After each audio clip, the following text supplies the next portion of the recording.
پھر اس کے لیے اپنی قربت کا دروازہ کھول دیتے ہیں، اس کے بعد اسے انس تک پہنچا دیتے ہیں۔ پھر جب انس بھی پورے طور پر حاصل ہو جاتا ہے تو اسے توحید کی کرسی پر بٹھا دیتے ہیں، اس کے بعد اس سے تمام پردے ہٹا کر فردانیت کے گھر میں اسے داخل کر دیا جاتا ہے، اور اللہ تعالیٰ کا جلال و عظمت اس کے سامنے کھل جاتے ہیں۔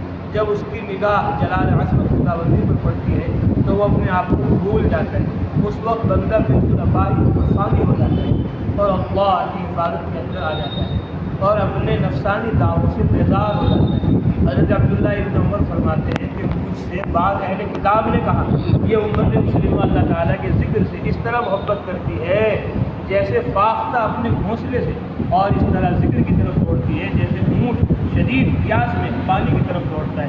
محبت کرنے والے کا دل اس کے ذکر کے بغیر مطمئن نہیں ہوتا، اسی طرح مشتاقان دید کی روحیں بغیر اس کے دیدار کے چین نہیں حاصل کر سکتی۔ حضرت ذوالنون مصری فرماتے ہیں، دنیا اللہ تعالیٰ کے ذکر، آخرت اس کے عفو کرم اور جنت اس کے دیدار کے بغیر خوشگوار نہیں ہو سکتی۔ ایک روایت میں آتا ہے کہ اتنا زیادہ ذکر کرو کہ لوگ مجنوں کہنے لگے۔ محبت کرنے والے ہر اس مشغولیت سے بیزار رہتے ہیں جو ذکر میں رکاوٹ بنے، اس لیے سب سے زیادہ پسندیدہ چیز ان کے لیے خلوت ہوتی ہے۔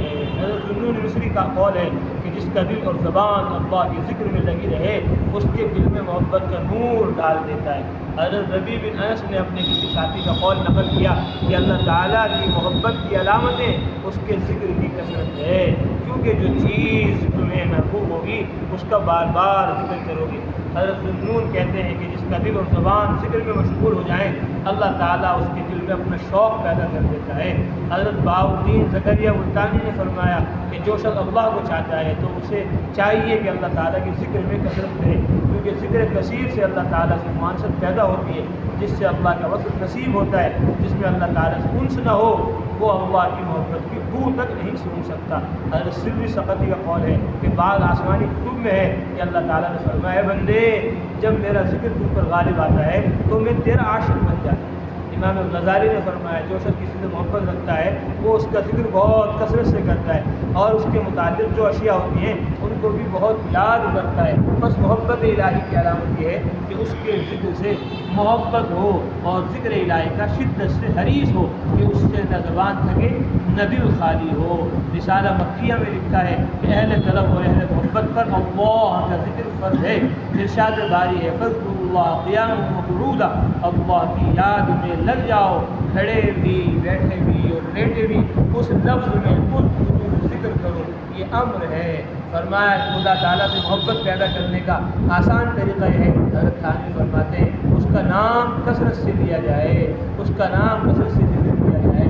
اشرف السوانے میں حکیم الامت کا مطلوب لکھا ہے، فرمایا کہ عمل میں خاصیت ہے محبت پیدا کرنے کی، تجربہ کر لو، روز کسی کے پاس جایا کرو، پھر دیکھو محبت پیدا ہو جائے گی۔ پہلے پہل تھوڑی ہوگی، پھر جاتے جاتے ایسا تعلق ہو جائے گا کہ اس کے بغیر سکون نہیں ملے گا۔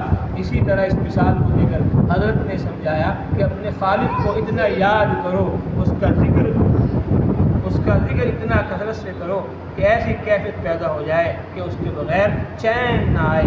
ایک لمحہ اپنے خالق و مالک کی یاد سے ہمارا دل غافل نہ ہو۔ انسان اگر کثرت کے ساتھ اللہ کا ذکر کرے تو دل میں رفتہ رفتہ اللہ کی محبت پیدا ہو جاتی ہے۔ ذکر کے دوران اس بات کی کوشش کرنی چاہیے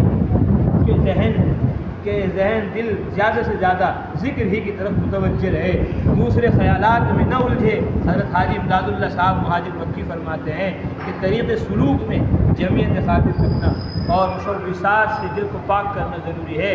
غیر اختیاری افکار میں تو مذائقہ نہیں، لیکن بقول حضرت تھانوی کے غیر ضروری افکار دل کا ستیہ ناش کر دیتے ہیں۔ حضرت مولانا مشکل امت اور ابن قیم کے ملفوظات میں یہ بات لکھی ہے کہ حصول محبت الہی کے لیے ذکر الہی کا اہتمام بڑی اہمیت رکھتا ہے۔ اللہ تعالیٰ سب کو اپنے ذکر و شکر میں لگنے کی اور ساری دنیا کو لگاتے ہیں توفیق نصیب کرو۔ اللہ کے ذکر لا الہ الا اللہ محمد رسول اللہ صلی اللہ